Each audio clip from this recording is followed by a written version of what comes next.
I really didn't want to talk about politics tonight. No, I really didn't.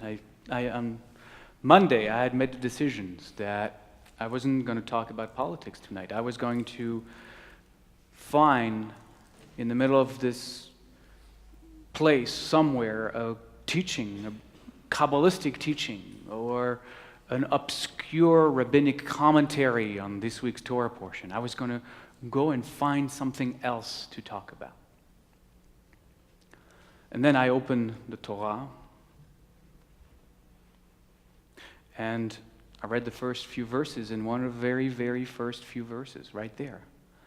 It says, "And then there arose a new king in Egypt."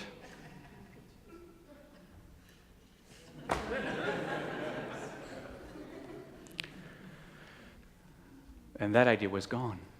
I just couldn't avoid the obvious.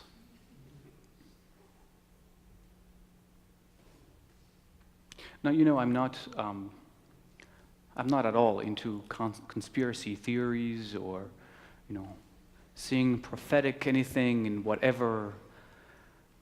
But you have to admit that there's something a little bit weird. That it would be this week that we would begin to read the book of Exodus. What happens in the book of Exodus. We are enslaved. Then there's all kinds of plagues that come in the land. Then eventually we leave, and then there is 40 years of wandering in the desert. And then there is this verse that I just read, that I just shared. "And there arose a new king in Egypt." I mean, it's uncanny. I don't know. I don't want to make meaning out of it, but I don't think there are any mistakes. And to know that this phrase, "there arose a new king in Egypt," is going to be chanted in synagogues around the globe tomorrow morning, gives me chills. So, since I wasn't going to talk about politics, I decided to look into what the Torah is telling us about this new king. How is the Torah, how is she? The Torah is a she. How is she describing this new Pharaoh, this new king? What are the traits of his character? Well, it seems that to me this Pharaoh, according to the Torah, is a fearmonger, especially towards foreigners. Doesn't like foreigners. He has something against minorities. He's a very cunning kind of man, a sly kind of man. He has something against those immigrants who came to this country, and he's resolute to deal with them, to oppress them. And in the story, we are the undocumented immigrants in Egypt. We came with Joseph, and we've been there, for a couple generations, maybe more. The Torah isn't really telling us. And, we already have children that were born here. We have been contributed greatly to this society. I mean, we, in part, supported this country to become the empire that it had become, the number one power in the known world at the time. We have been great contributors to that, but that didn't matter to this Pharaoh. He ignored altogether all that we had ever done. He ignored everything. It says in the Torah, "There arose a new king in Egypt who knew not Joseph." Didn't care. Didn't worry about that. So what is this Pharaoh going to do? This Pharaoh is going to oppress us. It's going to turn us into slaves. He's going to give us harsh labors. Mostly he's going to assign us to build, to do all kind of construction works, building the roads of Egypt. He's a real narcissist, so he's going to want us to build his palaces or whatever grandiose idea he wants to have to put his name on top of it. He's going to have us, build a great wall or something like that. It doesn't exactly say in the Torah. I'm just, doing a little midrash there. But it's really what it is we're going to do. We're going to be enslaved to build his castle. But at some point in the story, there is this character that is born, this Moses guy. In the story, Moses is you and I. You and I, we are Moses in the story that I'm talking about. You and I, we are Moses. And Moses, he was born one of us, but he was really raised as an Egyptian. I mean, he was completely an assimilated Jew in Egypt. He was raised on the good side of the Nile, in the good neighborhoods. He had a lot of Egyptian, what they call Egyptian privileged. He was one of those guys, kind of like us. I mean, let's be honest. You look at Moses and he dressed like an Egyptian, spoke like an Egyptian, walked like an Egyptian.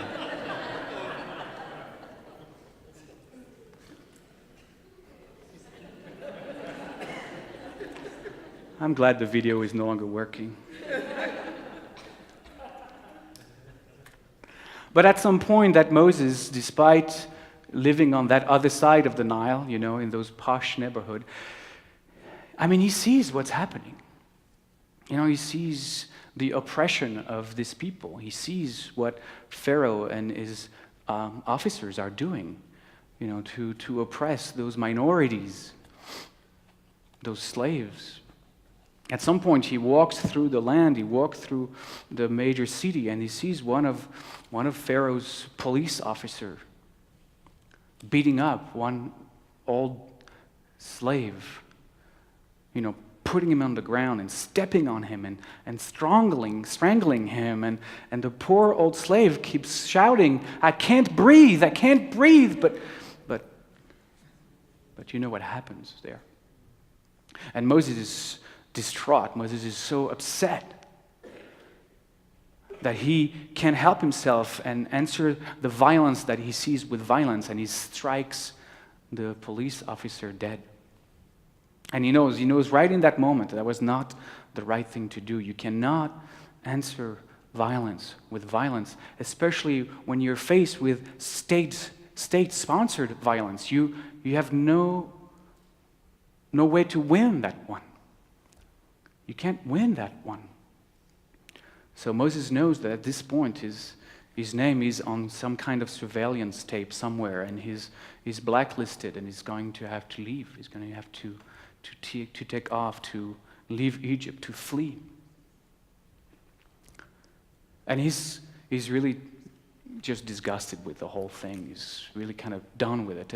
And he walks out of Egypt. He just literally takes his stuff and leaves. And the image is that he really wants to put distance between him and the issues of Egypt. It's too much for him, It's too much for him. He has to walk away from it. He walks away from it. He walks away, he takes off, and he wanders around for a while, and eventually he gets to this place in Midian. Midian is in the Sinai desert. And he finds this great family with, at its head, Jethro. Jethro is the head of the family, but he's also the local spiritual guru, the priest of Midian, they call him. He's the spiritual guru, and Moses is like, oh, this is exactly what I need. This is exactly what I want. I'm going to make myself be adopted by this family. He even marries the daughter of Jethro. And I'm just going to sit at the feet of that great guru, and I'm just going to sit there and meditate for the next 4 years, I'm just going to sit down, meditate, gaze at my navel, and just forget about this Egypt stuff. I don't need to get involved with this anymore. All I need is just the inner journey. I'm going to go on that inner journey. I'm just going to care for myself. I'm just going to care for myself. I know there's a few therapists here, but I know you know in the DSM-24, this is called the ostrich syndrome. It's a very known syndrome. In the therapist world, they know this one very well. You know the ostrich, what the ostrich does when there's danger, she buries her head in the sand. That's what she does. What the ostrich doesn't know, and no rabbi on a Friday night would ever say that, is that when you have your head buried in the sand, other parts of your anatomy are exposed. Of course, you didn't hear that from me. But you know, navel gazing is not going to work. It's not going to work over the next 4 years. It's just not going to work. At some point, something is going to move within, and it's going to call you to do something. To do something. And that day is coming for Moses in the story, you know. You know, he's happy where he is. He's got this new job. He's a shepherd now. And every day he takes the flock out for, you know, pasture, and it's so peaceful, just away from thinking about everything. He's got this, 9 to 5 job he can go to, take the sheep. Sundown, he comes back. All is good. You just have to think about the sheep, just the sheep. Just minding his own business. That day, he goes out, minding his own business, taking the sheep out for a walk, as he always does. But then suddenly something shifts within him. Something major shifts within him. He can't help it but look inside. And what he sees, what he's been trying to ignore for so long, what he sees inside as he gazes inwardly, he sees the true face of who he has become. And what he has become is like, how do I describe that? Like a shriveled, dried up, lowly, puny bush. Completely withered. No leaves around, just branches, dried up branches. But even if he sees himself having become that, he also sees that there is this powerful fire of energy, of divine energy, all around him.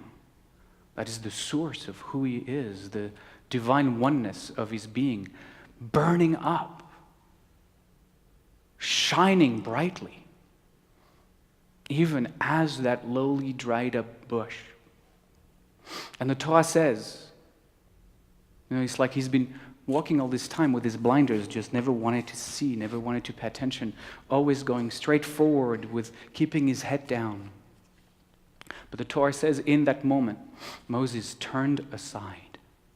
He turned aside to look. He turned aside because he could no longer ignore what he was becoming. He could no longer ignore what was happening. He could no longer not see. He could no longer not see. And this is a very powerful moment when the Torah says Moses turned aside. If I would make a bad joke, it was a turning point in the story. It was really a turning point in the story when he's able to finally let the blinders fall off and see who he has become, but also see the great, beautiful, divine fire that he also is. And as he gazes into this vision, he hears the still, small voice calling out to him from that fire, from that burning energy. And what that fire says, what that still, small voice tells him is, you got to do it. You got to go back. You got to take a stand for what's right. You got to help those who can't help themselves. You get to be of service to a people that is enslaved. You have to free them. You have turned meditation into escapism. This is not true spirituality. True spirituality is walking in the fire when you need to walk into the fire. You have to live from a place of love and compassion and go back and do the work that you need to do.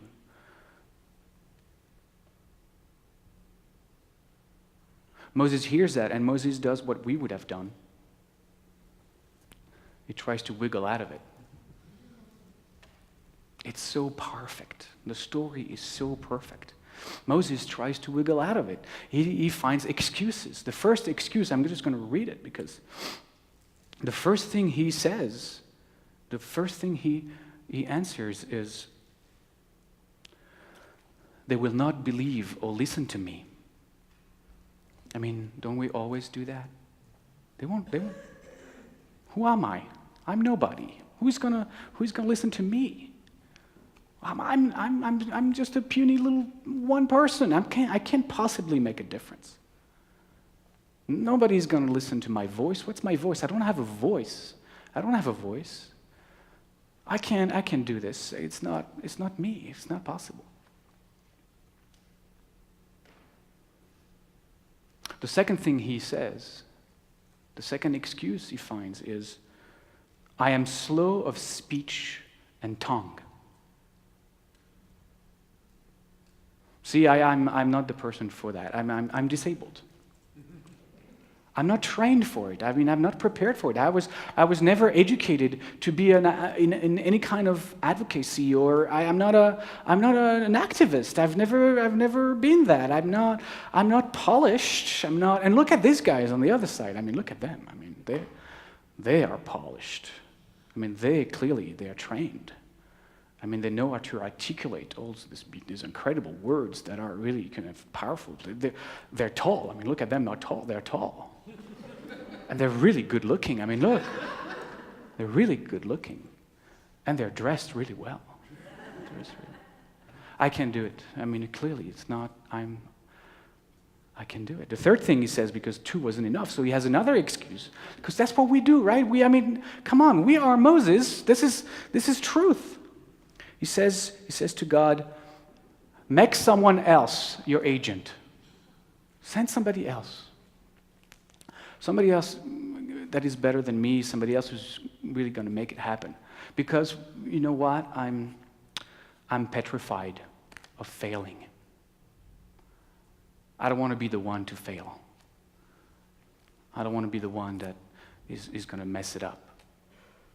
Send someone else. You gotta send someone else.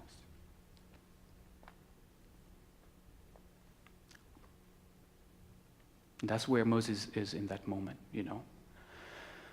But then something shifts, which brings me to Luke Skywalker.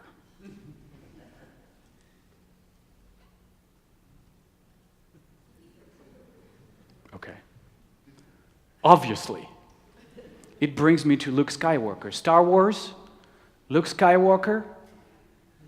Those of you who have been at the meditation retreat, you know exactly what I'm going to say next, so please don't tell it to your neighbors. Luke Skywalker, Star Wars, Episode 1, the first Star Wars that ever was made, you know, they are attacking the Death Star, They're with their flyers, they're all fighter pilots, and they're attacking, and they have to fire this torpedo in this, like, that big a hole, you know. And then one after the other, the fighters are coming, and they have their computer that comes like that, and it tells them exactly where the target is, and you can see in the movie, you know, it's narrowing down, and they're almost there, and when the computer tells them beep, beep, beep, beep, beep, beep, and they push the button, and the torpedo goes, and time after time, they fail. But now it's Luke's time. It's Luke's turn. So here he goes, and he navigates on the surface of the Death Star, and he gets there. He's got his computer on, and he's looking, and the target is coming, and he's going to fire the torpedo. And then he hears the voice, Obi-Wan, Obi-Wan, the voice, he hears the voice within. He's got this burning bush moment. He hears the voice beaming that says, Luke, trust the Force. Trust the Force. And what Luke does? 3 excuses. I mean, you can see in his mind, he's like, he's not going to do that. He's trust the Force, right? I mean, I'm on autopilot. All my life I've been on autopilot. I got the computer in front of me. That's what I do, right? I mean, I'm just following what the computer is telling me. Why? I trust the Force. What does he do? He turns the computer off. He surrenders. He surrenders into the energies, the flow of life. He surrenders into the Force. He lets go, and he absolutely, completely opens up and says yes. And he knows exactly the moment to push on the button for the torpedo, and obviously he wins. But I'm not interested in that moment. I'm interested in the moment where the computer goes off. R2-D2 doesn't know what's going on. I mean, he's freaking out, R2-D2 in the back. But that's the moment, right? That's the moment. That's the moment where the excuses no longer can work. That's the moment where Moses goes, I understand. I know what's happening next. And the voice is telling Moses, I, the Force, I'll be with you. I will be with you. I will speak your words. I will heal your tongue. I will send Aaron. I'll be with you. You have to trust. You have to surrender. That's what we are called to do. We have to let go of the automatic pilot of our lives, and we have to step into what we are truly called to do. And each of us, it will look different. Each of us, it will be unique, but we cannot just stand idly by. We, like Moses, we have to go down to Egypt. Whether we like it or not, we have to go down in Egypt. And we have to do our part, whatever part that is. To support those who can't help themselves, to support those who are going to be losing a lot, perhaps even losing their lives. We have to go down to Egypt.